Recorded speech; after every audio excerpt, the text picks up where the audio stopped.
안녕하세요. 당신의 삶에 따뜻한 위로를 전하는 은혜의 기록입니다.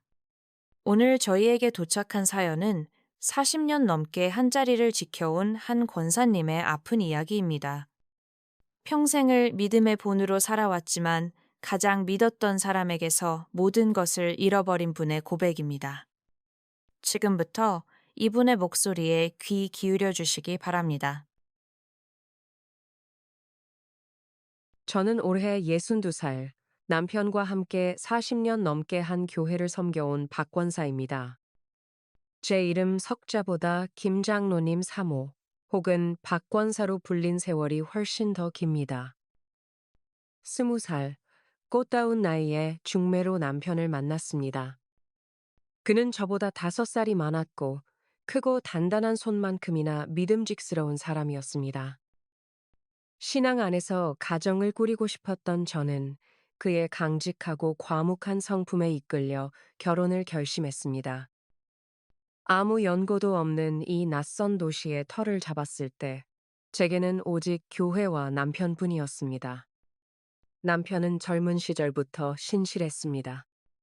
작은 전파상을 운영하며 새벽 일찍 일어나 가게 문을 열기 전 가장 먼저 교회에 들러 새벽 제단을 쌓는 사람이었습니다. 강직한 성품과 청렴함으로 그는 모든 교인의 신임을 한 몸에 받았습니다. 그는 비교적 이른 나이에 장로 장립을 받았고, 저는 그런 남편의 곁에서 그림자처럼 내조하는 것이 제 삶의 가장 큰 기쁨이자 사명이라 믿었습니다. 저 역시 권사로서, 장로의 아내로서 그 누구에게도 부끄럽지 않은 삶을 살고자 부단히 애썼습니다. 저는 목소리가 고와 어릴 적부터 노래하기를 좋아했습니다. 그 재능을 주님께 바쳐 주일학교 부장으로 20년 아이들의 서툰 찬양 소리가 제 기쁨이었습니다. 아이들이 제 품에 안겨 종알거릴 때면 마치 제 자식들을 키우는 듯 가슴이 벅찼습니다. 이후로는 성가대 지휘자로 10년을 봉사했습니다. 제 손끝에서 울려 퍼지는 거룩한 찬양이 주님의 보좌에 닿기를 매주 간절히 바랐습니다. 제 손길이 닿지 않은 교회 살림이 없었고 제 눈물 섞인 기도가 스미지 않은 교회 의자가 없다고 자부했습니다. 절기마다 교회의 강단을 꾸미는 일, 구역 식구들을 챙기고 새신자들을 돌보는 일, 모두 제 몫이었습니다.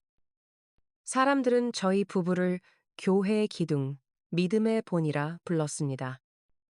주일 예배가 끝나면 교인들이 저희 부부에게 다가와 인사를 건네고 자녀 문제나 부부 갈등을 상담 요청하는 것이 일상이었습니다. 남편이 엄격하지만 지혜로운 말로 그들의 중심을 잡아주면 저는 따뜻한 차 한 잔을 건네며 그들의 상한 마음을 어루만졌습니다. 저는 그 칭찬과 존경이 제 삶의 이유이자 가장 큰 훈장이라고 굳게 믿었습니다. 두 자녀도 모두 믿음 안에서 잘 자라 결혼시켰습니다. 이제는 정말로 남편과 함께 주님의 일에만 전념하며 손주들의 재롱을 보는 복되고 평안한 노후를 맞이할 일만 남았다고 생각했습니다. 그 누구보다 행복하다고 저는 진심으로 그렇게 믿었습니다. 그 평화롭던 호수에 거대한 돌이 던져진 것은 재작년 봄이었습니다. 남편은 교단 총회 일로 외지에 나가는 일이 잦아졌습니다. 평생 교회와 집, 그리고 작은 전파상밖에 모르던 사람이었습니다.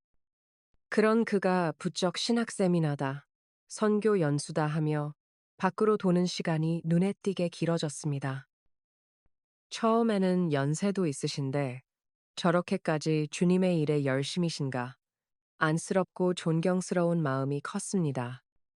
평소보다 더 정성껏 남편이 좋아하는 나물 반찬을 준비하고 밤늦게 돌아오면 피곤할까봐 조용히 잠자리를 봐주었습니다. 하지만 집에 돌아온 남편은 예전의 그 사람이 아니었습니다. 함께 식탁에 앉아도 제 눈을 똑바로 마주치지 않았습니다. 제가 그날 교회에서 있었던 일들, 주일학교 아이들의 귀여운 재롱을 제잘거리며 이야기하면 건성으로 고개를 끄덕이거나 신문을 뒤적이더니 이내 피곤하다며 방으로 들어가 버렸습니다. 그의 얼굴에서는 수십 년간 저를 안심시켰던 온화함 대신 알 수 없는 초조함과 날카로움이 묻어났습니다. 수십 년간 단 하루도 거르지 않았던 아침 가정 예배도 오늘은 바쁘다, 내일은 피곤하다, 미루는 날이 많아졌습니다. 저는 그저 갱년기 우울증 같은 것인가, 아니면 큰 교회 일을 맡아 감당하느라 예민해지셨나, 짐작만 할 뿐이었습니다. 차마 남편에게 왜 그러시냐고, 혹시 무슨 일이 있으시냐고 깊게 묻지 못했습니다. 감히 남편의 권위를 의심할 수 없었습니다. 그저 그를 위해 기도하는 것이 제 몫이라 생각했습니다. 그러다 가을이 깊어질 무렵 남편은 제게 아주 조심스럽게 돈 이야기를 꺼냈습니다. 교단에서 추진하는 해외 선교센터 건축에 큰 금액을 약정했는데 생각보다 후원이 모이지 않아 임원 장로들이 책임을 져야 할 것 같다는 이야기였습니다. 그러면서 아는 신실한 집사님이 운영하는 의료기기 사업에 잠시만 돈을 넣어두면 몇 달 안에 아주 큰 이윤이 생겨 건축 헌금은 물론이고 우리 노후 자금까지 넉넉히 마련할 수 있다고 저를 설득했습니다. 그는 제 손을 잡으며 이것이 다 주님의 일을 더 크게 하기 위한 과정이라고 하나님이 주신 기회인 것 같다고 말했습니다.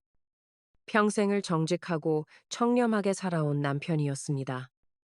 돈 문제에 있어서는 그 누구보다 깨끗했던 사람이었습니다. 주님의 일에 저렇게 애쓰는 모습에 저는 추호의 의심조차 하지 못했습니다. 저는 아이들 결혼시키고 남은 돈과 제가 평생 소녀 시절부터 차곡차곡 모아온 낡은 적금 통장까지 모두 해지해 남편에게 건넸습니다. 제 전 재산이었습니다. 이것이 제 40년 믿음의 탑이 송두리째 무너지는 첫 삽질이 될 줄은 꿈에도 몰랐습니다. 돈이 오간 뒤 남편은 더욱 바빠졌습니다. 이제는 아예 며칠씩 집을 비우기 일쑤였습니다. 사업이 아주 잘 되어 가고 있으니 조금만 기다리면 좋은 소식이 있을 것이라는 말만 남긴 채였습니다.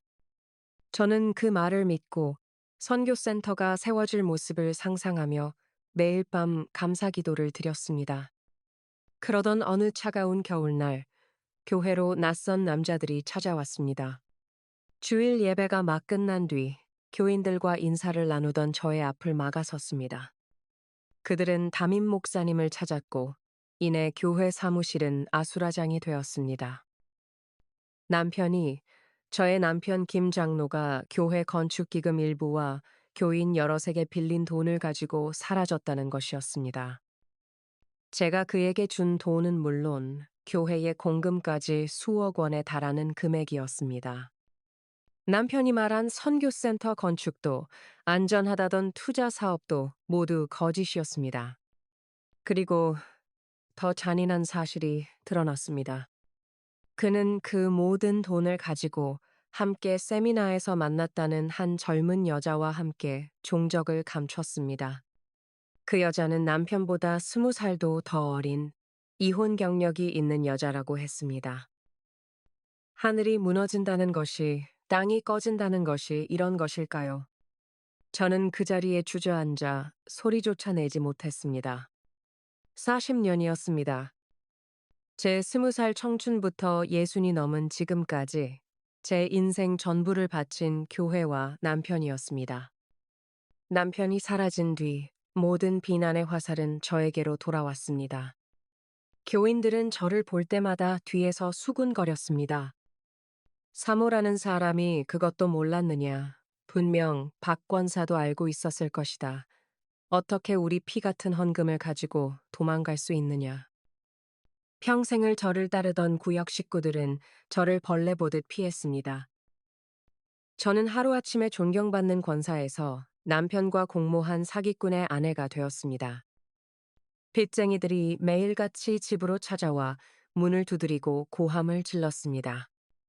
남편 명의로 된 작은 전파상과 우리가 살던 집은 이미 담보로 잡혀 있었습니다.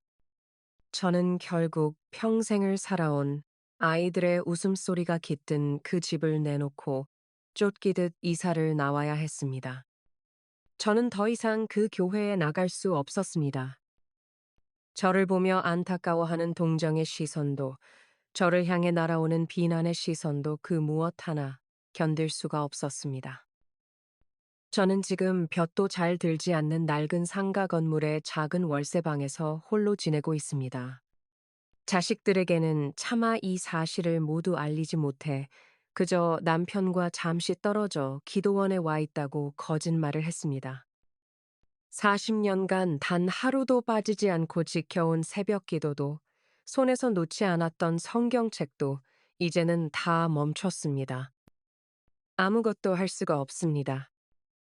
저는 매일 밤 잠들기 전 얼룩진 텅 빈 방 천장을 바라보며 하나님께 묻습니다. 제 40년의 헌신은 도대체 무엇이었습니까? 그토록 뜨겁게 울부짖으며 기도했던 제 목소리는 정말 듣고 계셨습니까? 저는 이제 아무것도 믿을 수가 없습니다. 저의 이 길고 어두운 밤은 과연 끝이 나기는 할까요?